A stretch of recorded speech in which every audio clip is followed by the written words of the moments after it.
महादेव, आपका ये अंश जिसे मैंने भी पुत्र समान स्नेह किया था, अब मैं उसे आपको लौटा रहा हूं।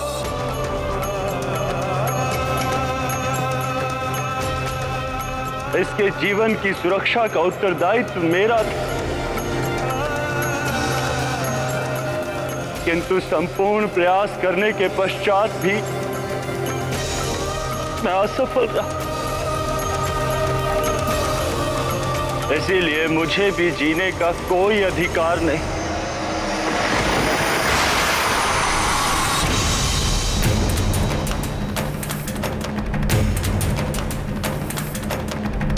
मारुति के अंत के साथ मेरा भी अंत होगा।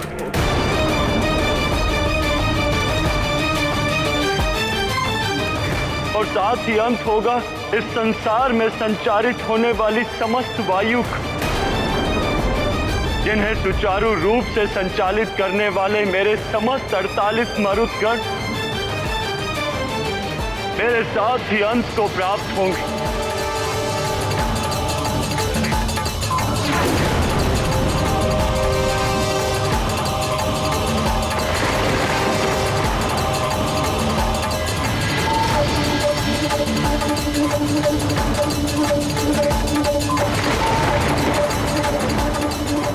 लगता है देवी लक्ष्मी भी रुष्ट हो गई हैं।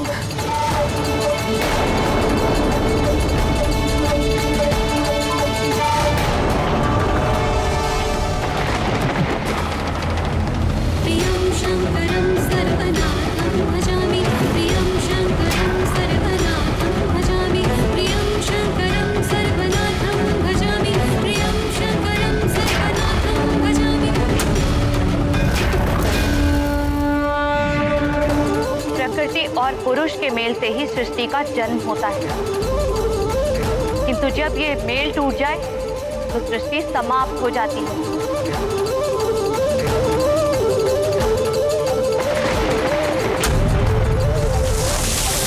प्रकृति का नाश अब मैं करूंगी।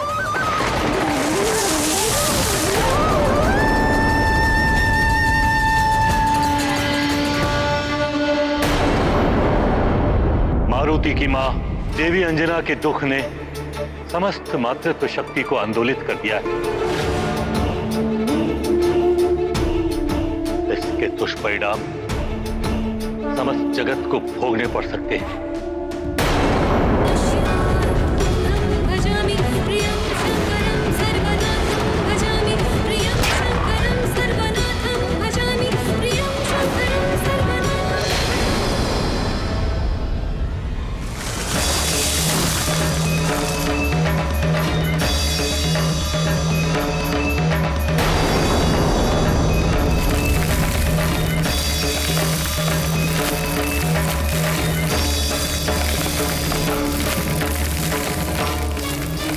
ये हो क्या रहा है?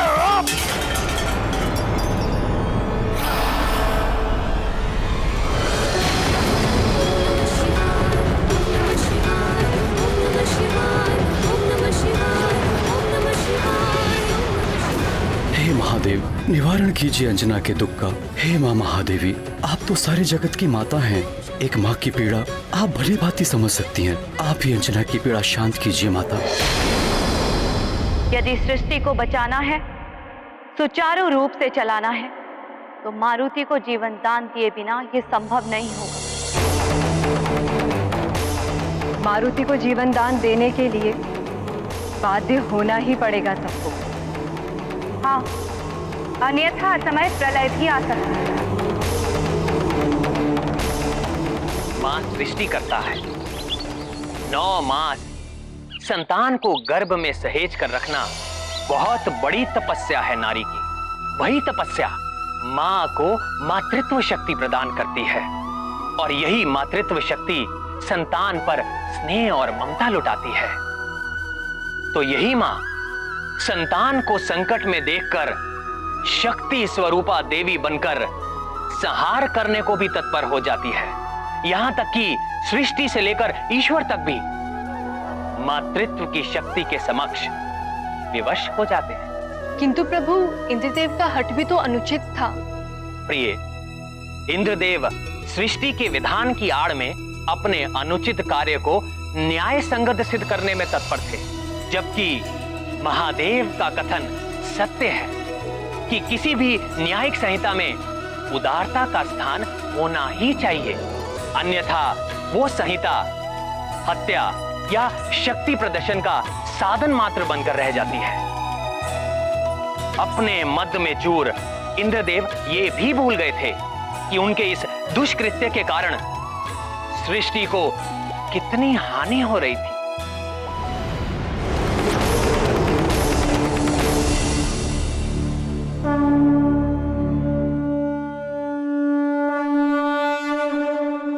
हे जल, थल, नभ, अग्नि, देह, संसार सहित समस्त ब्रह्मांड में उपस्थित मेरे मरुदगणों,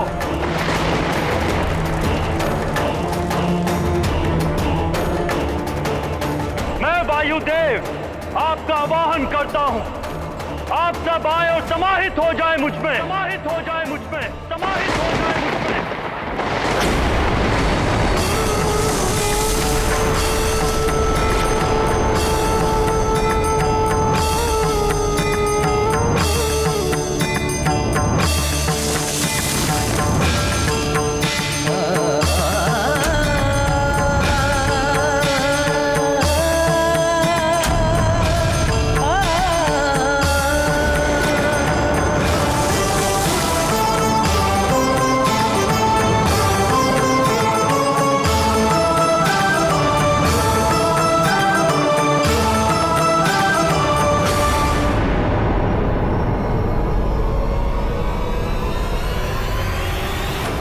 सुमति, जय, विराट, समर, दीति सहित ब्रह्मांड में उपस्थित मेरे सभी 48 मरुदगणों, जल, थल, नभ, अग्नि, संसार सहित समस्त ब्रह्मांड को वायुहीन कर दो। लौट आओ मेरे पास। ये तुम्हारे अधिष्ठाता 49वें मरुद वायुदेव का आवाहन है तुम सबके लिए।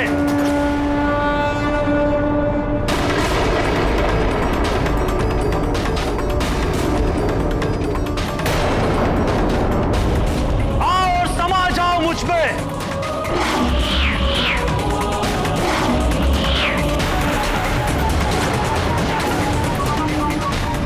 लौट आओ मेरे मरुदगणों, लौट आओ।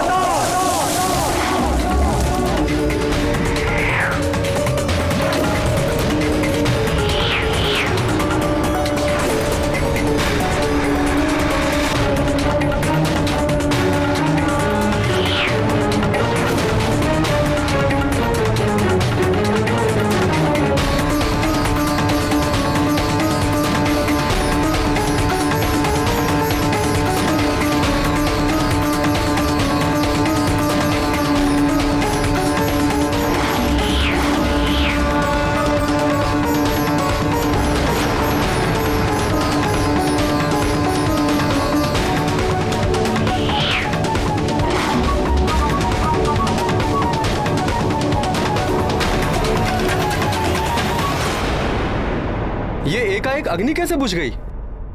ये तो अशुभ संकेत है।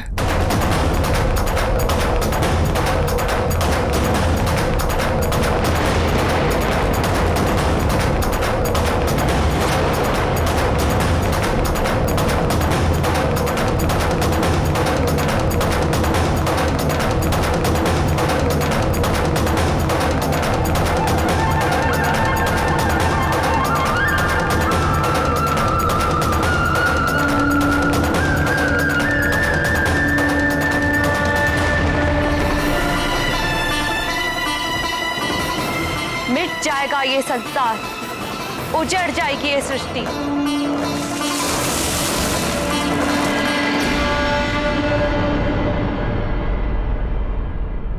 पृथ्वी की अधिष्ठात्री भूदेवी आप त्रिदेवियां ही नहीं, समस्त मातृत्व शक्ति आज संतप्त हो उठी है। और फिर अंजना की पीड़ा भी तो मेरी पीड़ा है ना। क्योंकि मारुति का जन्म तो मुझ पृथ्वी के उद्धार के कार्य में प्रभु श्री राम की सहायता के लिए हुआ था। यदि मारुति को जीवन दान नहीं मिला तो मैं समस्त पृथ्वी का नाश कर दूंगी। सब कुछ समाप्त हो जाएगा पृथ्वी पर।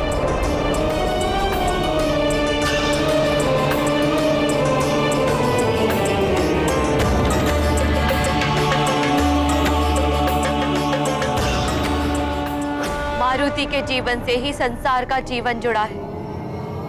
आज यदि मारुति नहीं तो संसार भी नहीं।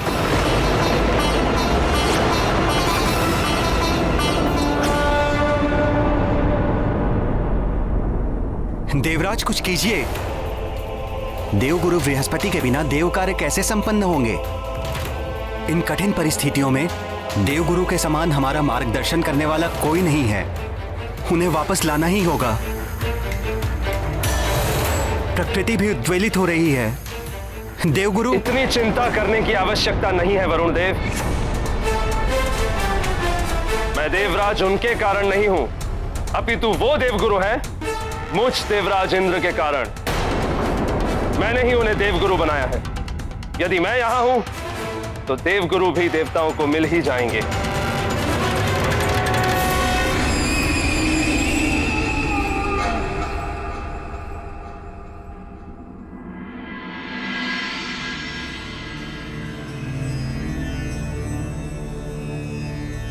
जयंत, मेरे पुत्र,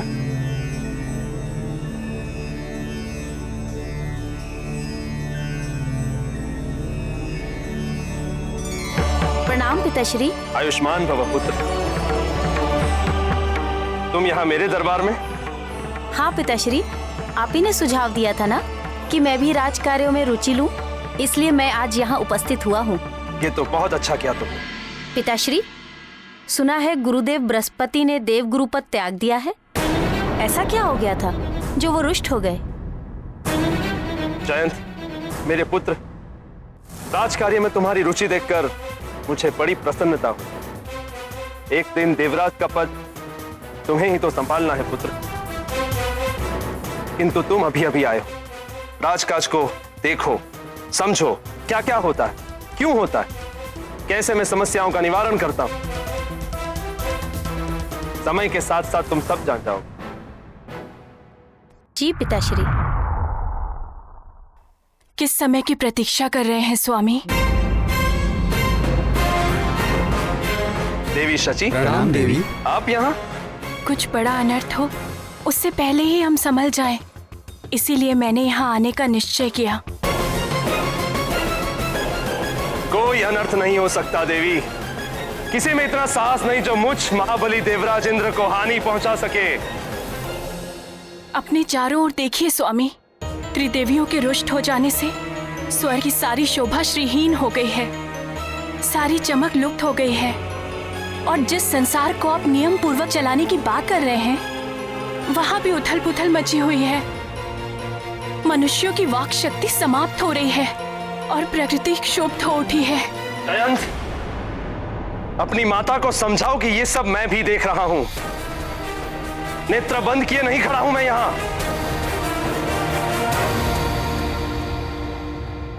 किंतु नेत्रों से अहम का आवरण हटाकर देखिए स्वामी, सृष्टि संतप्त है, संसार मिटने वाला है मात्र आपके एक हट के कारण। स्वामी, मारुति को जीवन दान दिला दीजिए। इंद्राणी!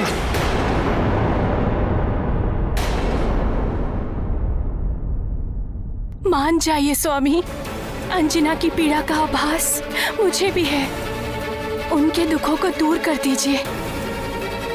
त्रिदेवियों, भूदेवी और वायुदेव का कोप स्वतः शांत हो जाएगा और ये संसार मिटने से बच जाएगा। आप अंजना के पुत्र को पुनः जीवन दान दे दीजिए। मुझे क्या करना चाहिए और क्या नहीं करना चाहिए ये आप मुझ पर छोड़ दीजिए देवी। आप एक माँ की पीड़ा क्यों नहीं समझ रहे देवराज? कितनी कठिन तपस्या के फलस्वरूप उन्हें मारुति जैसा पुत्र प्राप्त हुआ।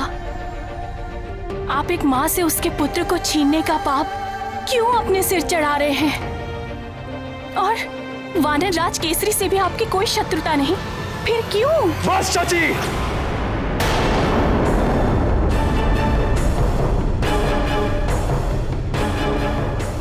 मेरे कार्यों में हस्तक्षेप करने का अधिकार किसी को नहीं है, आपको भी नहीं। केसरी से किसी शत्रुता के कारण मैंने उस वानर बालक पर वज्र प्रहार नहीं किया है। मैंने केवल अपना राजधर्म निभाया है। प्रकृति के नियमों को जो भी भंग करता है उसे इसी प्रकार दंडित किया जाता है।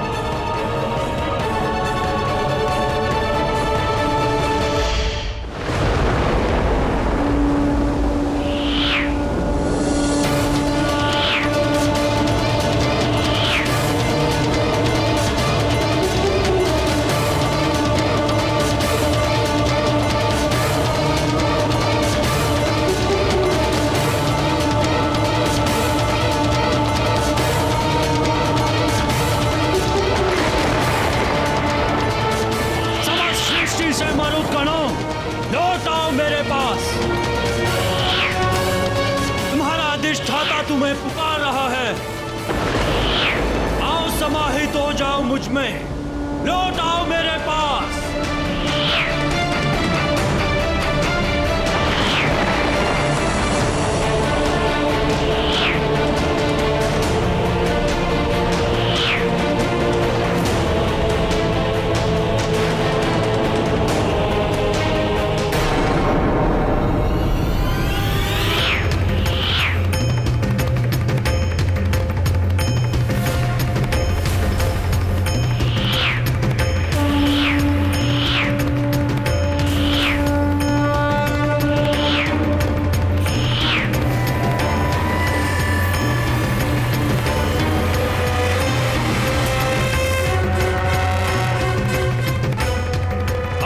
उस मरुद का आवाहन करता हूं जिससे सबको श्वास मिलती है, जो संसार के सभी जीवधारियों को जीवन देता है।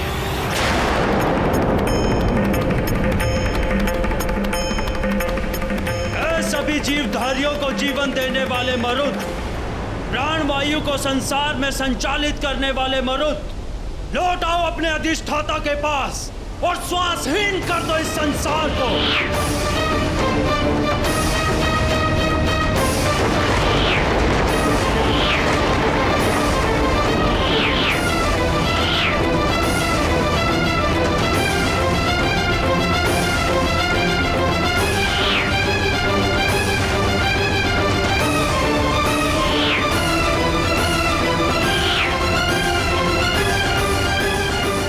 ईश्वर, ये क्या हो रहा है?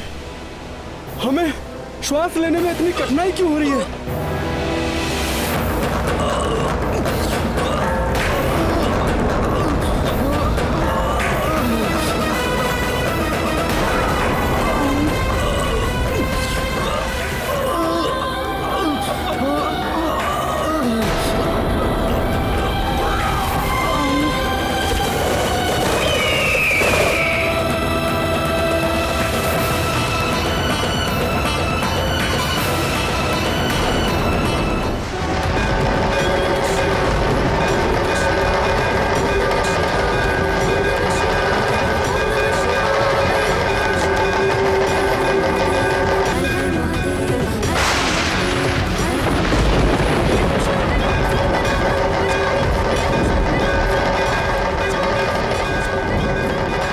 अटक रही, न जाने क्या हो रहा है। ये क्या हो रहा है काइक? मेरी भी सांस अटक रही है।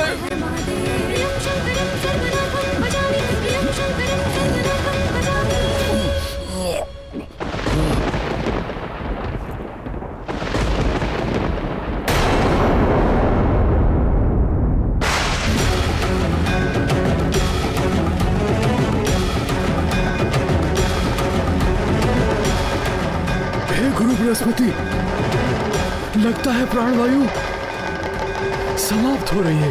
अवश्य वायुदेव कुपित हो उठे हैं। धैर्य रखिए वानर राज केसरी, मेरा अनुमान सत्य है। वायुदेव के क्रोध का ही परिणाम है ये। प्रतीत होता है प्राणवायु आदि का प्रसार करने वाले मर्दों को वायुदेव ने वापस खींच लिया है।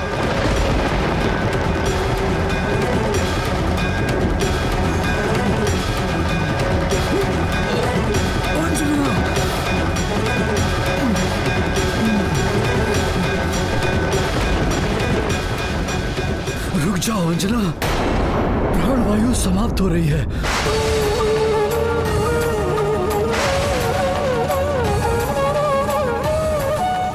तुम्हारे प्राण भी संकट में पड़ जाएंगे। प्राण, मेरे प्राण मेरे पुत्र में बसे हैं। यदि मारुति लौट कर नहीं आया तो मैं यही नृत्य करते करते अपने प्राण त्याग दूंगी। देख लो देवताओं, देखिए ये सारा संसार मां का लाल नहीं तो मां भी नहीं।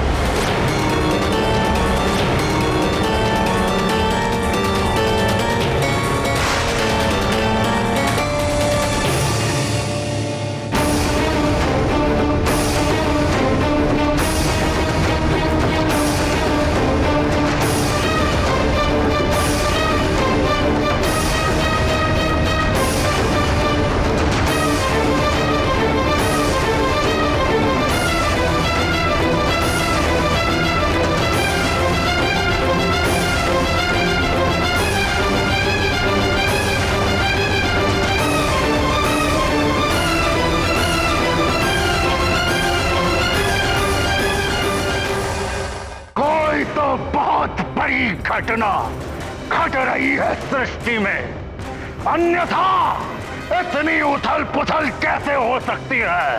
लंकेश, कुछ तो विचित्र हो रहा है सृष्टि में, जिसके कारण श्वास लेना भी दुभर हो गया है। हाँ दशानन, ग्रहण के बाद से जैसा सब कुछ घट रहा है वैसा पहले कभी नहीं घटा। मुझे भी श्वास लेने में कठिनाई हो रही है। किंतु क्यों? यह समय धरती पे प्रलय।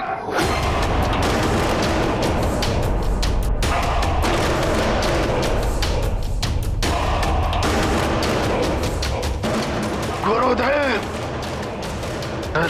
दैत्य गुरु शुक्राचार्य, कहाँ हैं आप?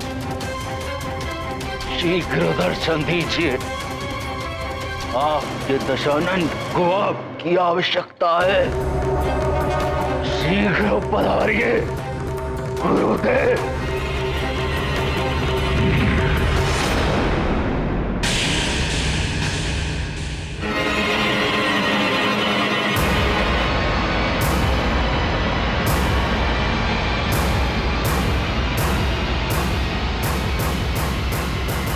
गुरुदेव, ये क्या हो रहा है? पूरी सृष्टि में ये क्या उथल पुथल मची हुई है? श्वास लेने में भी असहज हो रहा है। लंकेश, आप अपने इस आनंदोत्सव में इतने डूबे हुए हैं कि आपको तो कुछ और दिखाई नहीं दे रहा है। अपने नेत्र सदैव खुले रखें लंकेश। उचित कह रहे हैं आप गुरुदेव, परंतु दशानन पूछ रहे हैं कि हो क्या रहा है? सब कुछ इतना विचित्र क्यों हो रहा है गुरुदेव? लंकेश, आप जिस वानर बालक की मृत्यु पर प्रसन्न होकर ये जो आनंदोत्सव मना रहे थे, उसी बालक को देवता जीवित करने में लगे हुए हैं। प्रकृति का विधान और सृष्टि का भविष्य दोनों आपस में टकरा रहे हैं लंकेश, और यही इसका परिणाम है कि इतनी उथल पुथल मची हुई है।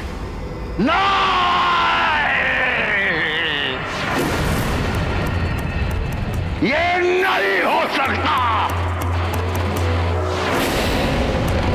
देवताओं, इसका मूल्य चुकाना होगा तुम्हें, दंड भोगना होगा। दशानन, रावण का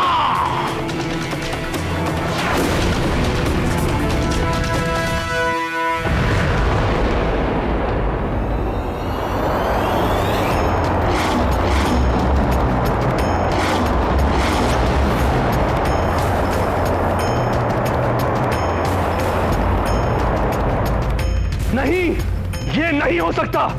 अवश्य ये वायुदेव का कार्य है। वायुदेव, आप ऐसा नहीं कर सकते। नारायण नारायण, उन्होंने तो ऐसा कर दिया है इंद्रदेव। उन्होंने अपने सारे मरुत संसार से वापस बुला लिए। देख लीजिए अपने नेत्रों से संसार भर में कैसी त्राही त्राही मची हुई है। प्राणवायु समाप्त हो रही है संसार। पशु पक्षी ही नहीं, मनुष्य भी अचेत हो रहे हैं। वनस्पति सूख रही है। और यही नहीं, अपने देवताओं की दशा ही देख लीजिए।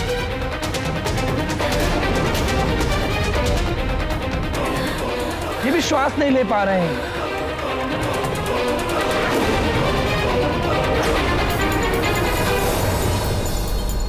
ये सब आपके कारण हो रहा है देवराज।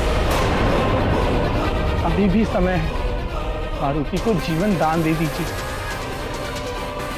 अन्यथा बड़ा अनर्थ हो जाएगा। होने दीजिए अनर्थ देवर्षि। देवराज इंद्र का न्याय अडिग है। कुछ भी हो जाए, यह निर्णय नहीं पलट सकता। देवराज, अपना हट त्याग दीजिए। सब कुछ नष्ट हो जाएगा। देवराज, सृष्टि को बचा लीजिए।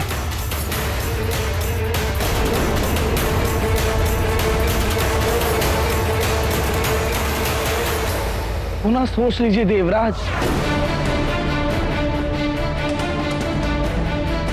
आपका पुत्र भी आपके द्वारा किए गए अन्याय का दंड भोग रहा है।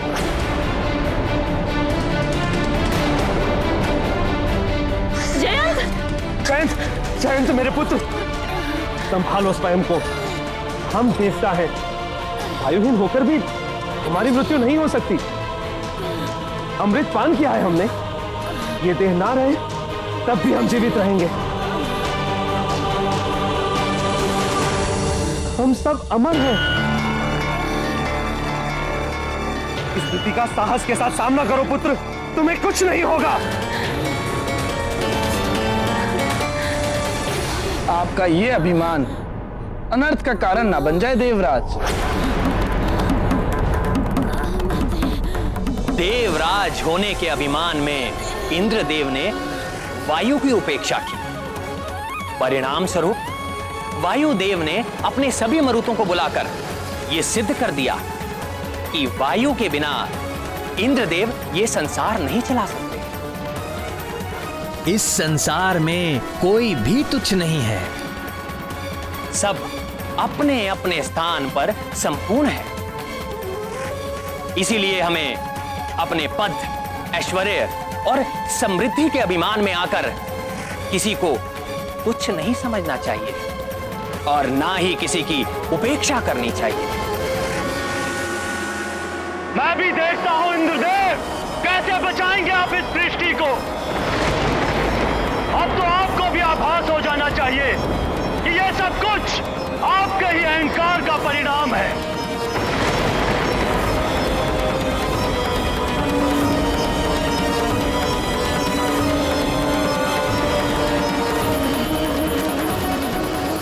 धैर्य रखो पुत्र, धैर्य रखो।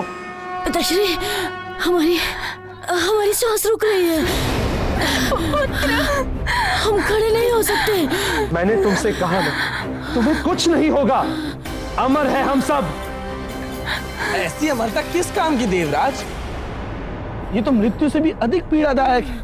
प्राणवायु के बिना आप जी नहीं पाएंगे और अमृत पान के कारण आपकी मृत्यु नहीं होगी।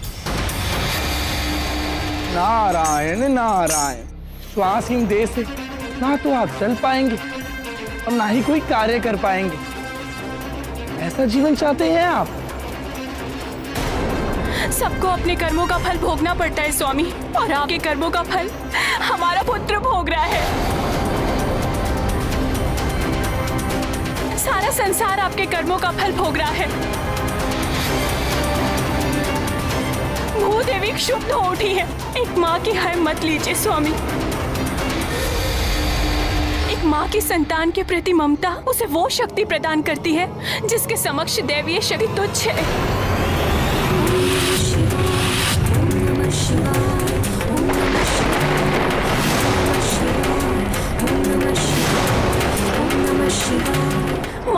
शक्ति को पहचानिए स्वामी, मान जाइए, ये विनाश होने से रोक दीजिए।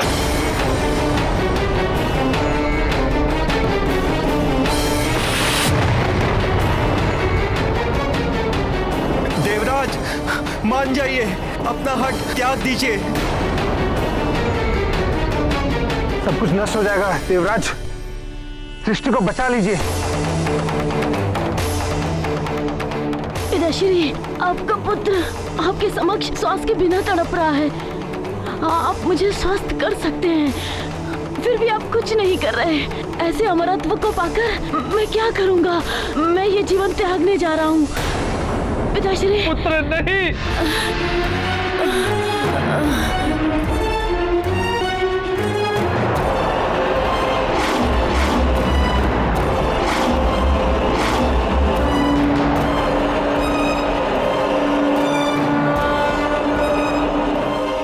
मात्र अपने नियमों का पालन कराना आपका धर्म नहीं है स्वामी। प्रजा राजा के लिए पुत्र के समान होती है। राजा का धर्म है प्रजा का पालन करना पुत्र की भांति, ना कि उन पे शासन करना शासक की भांति। और उन सहस्त्र प्राणियों के बारे में सोचिए, उन्होंने तो कोई आपका नियम भी नहीं तोड़ा, किंतु इस विनाश लीला के कारण वे सब भी असमय ही काल के गाल में समा जाएंगे।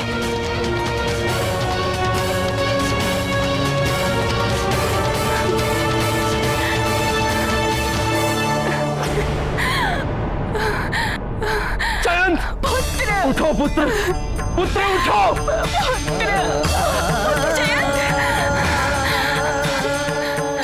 प्राण वायु के बिना प्राण भी शक्तिहीन हो जाते हैं देवराज।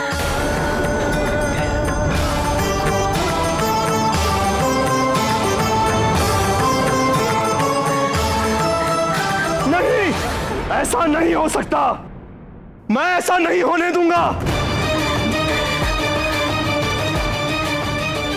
मेरे पुत्र, तुम्हें उठना होगा।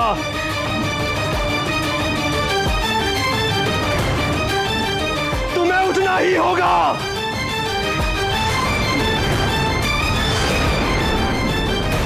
अब इंद्रदेव वज्र से किसके प्राण हरने वाले हैं?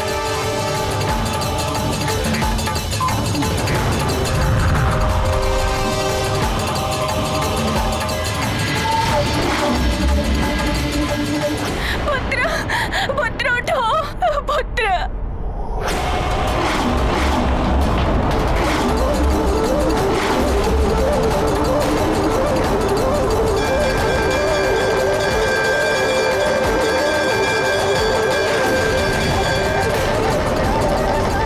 हे महादेव, लौटा दीजिए एक माँ को उसका पुत्र। मारुति को पुनः हमारे पास भेज दीजिए, कृपा कीजिए प्रभु।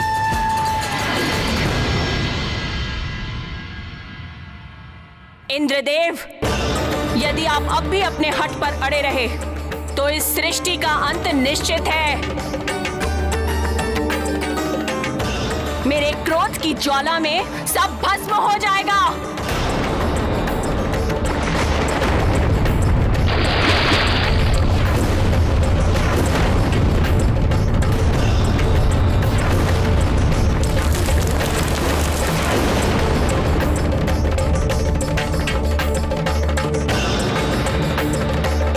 तो भूदेवी के कारण ये सब हो रहा है।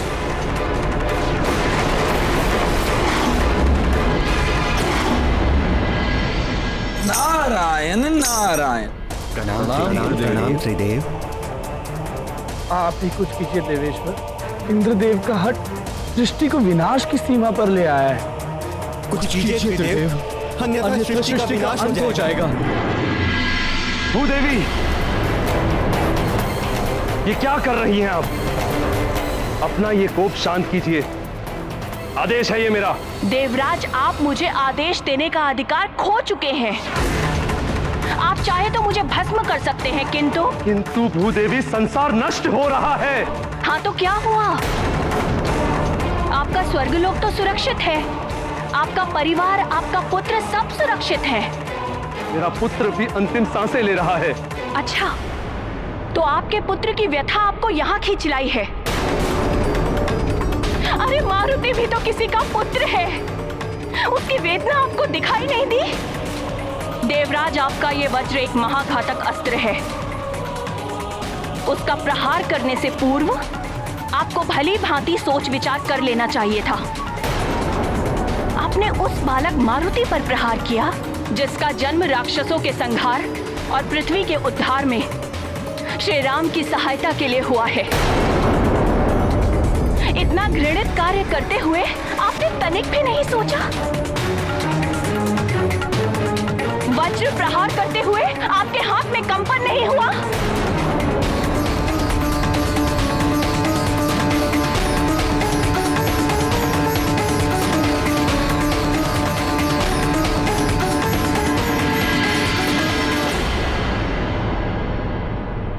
अब तो अपना ये कोप शांत कर लीजिए। शांत? अब ये शांति तभी होगी जब मारुति को जीवन दान मिल जाएगा। जाइए और अपनी भूल सुधारिए, अन्यथा इस पृथ्वी का विनाश निश्चित है।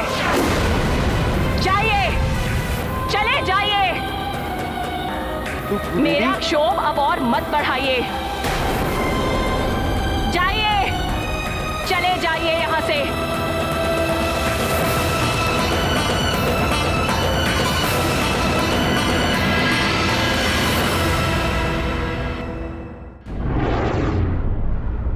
हे जगत जननी माता पार्वती, माता लक्ष्मी, माता सरस्वती, मेरा पुत्र जयंत जीवन के लिए तड़प रहा है। कुछ कीजिए माता, आपका ही आसरा है। अपने पुत्र की वेदना आपको यहाँ तक खींच लाई। किसी और के पुत्र की पीड़ा और उससे बिछड़ने वाली माँ की व्यथा का आपको आभास तक नहीं है। क्षमा करे माता, मुझसे बहुत बड़ी भूल हो गई है। पुत्र को खोने की पीड़ा का आभास अब मुझे हो गया। इंद्रदेव, अपने पुत्र की पीड़ा से तो सभी व्यथित होते हैं, किंतु जो सभी के पुत्र को समान दृष्टि से देखे, उनकी पीड़ा में स्वयं भी द्रवित हो जाए, वही सच्चा राजा हो सकता है। चाहे वो धरती का राजा हो या स्वर्ग का। आप सत्य कह रही हैं देवी। मैं अपने कृत्य पर लज्जित हूं। इंद्रदेव, हमारे लिए जैसे आपका पुत्र जयंत है, वैसे ही अंजना का पुत्र मारुति। किसी भी बालक का कष्ट या असमय मृत्यु हमारे लिए असहनीय है, किंतु आपके कठोर नियमों ने एक अबोध बालक को अपनी मां से दूर कर दिया है।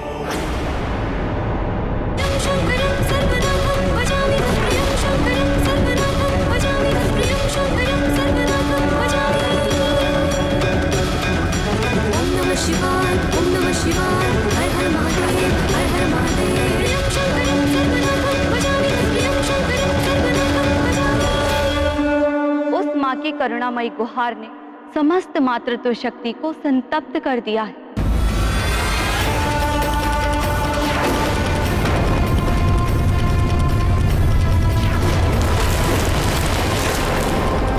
इसीलिए सारी सृष्टि में त्राहिमाम मचा हुआ है।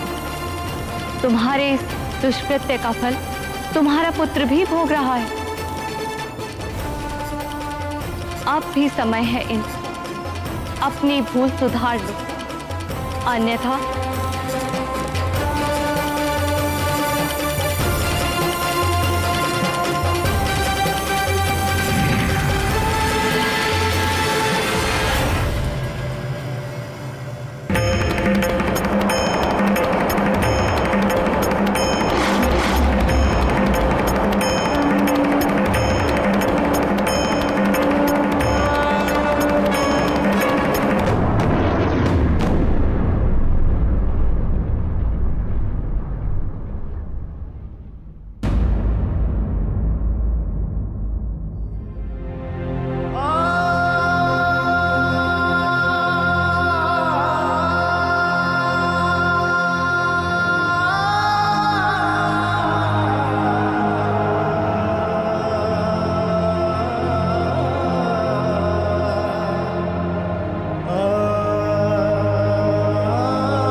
महादेव, क्षमा प्रार्थना के साथ निवेदन कर रहा हूं कि समस्त प्रयास करने के पश्चात भी आपके अंश को जीवन दान ना दिला सका। मारुति की मां को दिया हुआ वचन ना निभा सका। इसीलिए मैं योगा अग्नि में जलकर स्वयं को समाप्त कर लूंगा और साथ ही मेरे समस्त मरुदगण भी भस्म हो जाएंगे, भस्म हो जाएंगे, भस्म हो जाएंगे।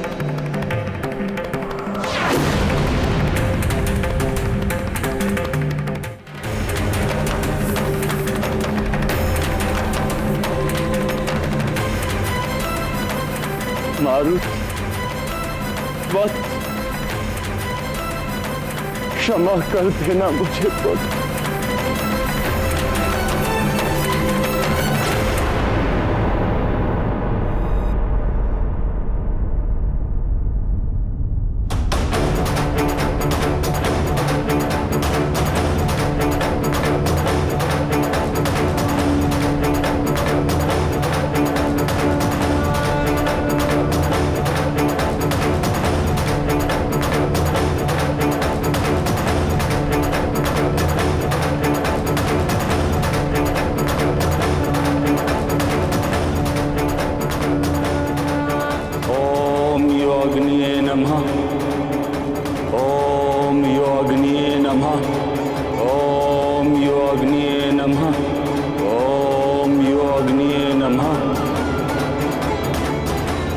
हे देवाग्नि, मैं वायुदेव आपका आवाहन करता हूं।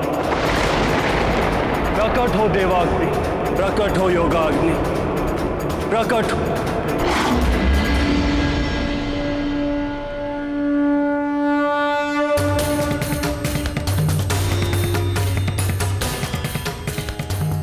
जो अपना वचन नहीं निभा पाए उसका जीवन व्यर्थ है। मैं भी अपना दिया हुआ वचन नहीं निभा पाया, असफल हो गया मैं। अब मुझे तत्व रूप में भी रहने का कोई अधिकार नहीं।